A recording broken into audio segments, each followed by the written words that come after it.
Our story for tonight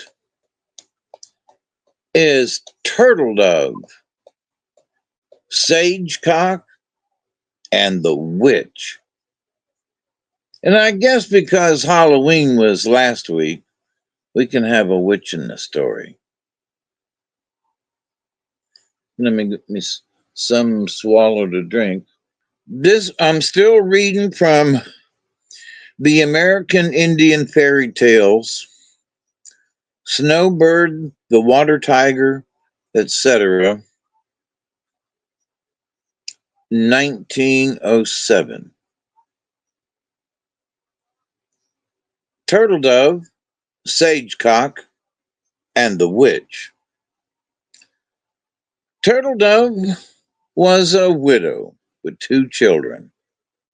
Yellowbird, a girl 11 years of age, and Sagecock, a baby boy. The girl was big, awkward, and stupid, but the boy, though only a baby, gave signs of being a remarkably bright child. Turtle Dove was always anxious about him, for an old witch who lived in that part of the country stole every little boy that she could find. One day, Turtle Dove went down to the valley to gather seeds and herbs. She carried her baby on her back, but he was heavy, and after a time she grew tired from the weight and the constant stooping. So she took the baby and laid him under a sagebrush, telling his sister to watch him. Presently, the old witch came that way, and going up to the bundle, felt it all over and asked Yellowbird what it contained. "It is my sister," said she, for she thought the witch would not want to steal a girl. Then the old witch scolded her, growing more and more loud and angry in her speech and manner, until her eyes stood out, glaring at the girl, and her grizzled locks rattled like the naked branches of the trees. Yellowbird grew cold as ice and could not even scream. She was so frightened. The old witch, seeing that she was not likely to be attacked, seized the little papoose and flew away with him on her bat-like wings to the distant mountain, which no man can climb by reason of the rattlesnake forest at its base.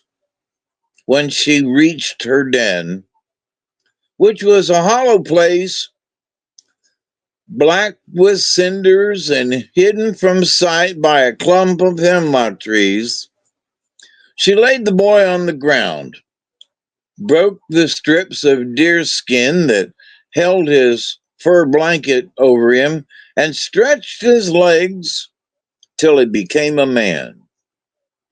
"Now," said she, "I shall have a husband."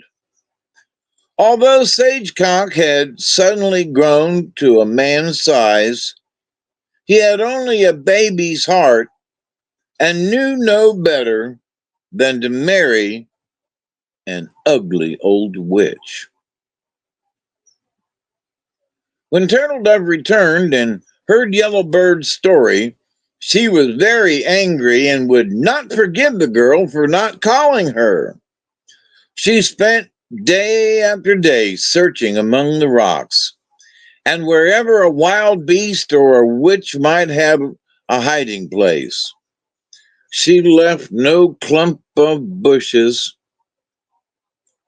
however small, unexplored, but all to no purpose. At last she went to her brother, the eagle, and told him her story. Eagle was keen of sight and a swift hunter. He put on his war feathers and his war paint and set out in search of the boy. One day he heard a baby crying, but he did not recognize its voice. He told his sister, and she begged him to take her to the place, for she felt sure that she would know the child's voice, and he would know hers. They went towards the witch's mountain. Before they reached it, they heard the child cry, but did not know how to get to him because of the rattlesnake forest. Eagle thought he would try his magic, for he was one of the wizards of the tribe. He took 2 feathers from his headdress and spread them out into wings, which he fastened upon his shoulders. He then placed Turtle Dove on his back and flew with her over the forest of the rattlesnakes. He hid some bushes while the mother called, "Sagecock, Sagecock." The child cried and strove to get out of the den. He did struggle, though, through the bushes, but the witch caught him. Then, with one blow of her stick, she killed a mountain sheep nearby, and taking the boy in her arms, jumped into its stomach. She pulled the wool about them and lay very still. Meanwhile, Eagle killed a rabbit and put it on the top of a tall pine tree, then peeled the bark so that it would be hard to climb. They watched for days, but no success. At last, the old woman grew hungry, and Sagecock cried for food. So she crept out and, seeing the rabbit, tried to get it. When Eagle saw her, he knew that the baby could not be far off. He stretched himself full length on the ground and listened with his ear to the earth. First, he heard a faint cry, which seemed to come from the sheep. Then, as he went nearer, he heard the boy's heart thumping and knew just where to go. He found the baby, caught him up in his arms, and ran quickly with him down to the edge of the rattlesnake forest. Knowing the old witch would follow him, he raised a great snowstorm that covered all his tracks, so that she should not know in what direction he'd gone. But in his haste, he dropped 2 eagle's feathers, and the witch knew at once who had stolen her husband. She went to her brother, one of the chiefs of the rattlesnakes, and asked him to take her part. He hated her, for she was always getting him into trouble.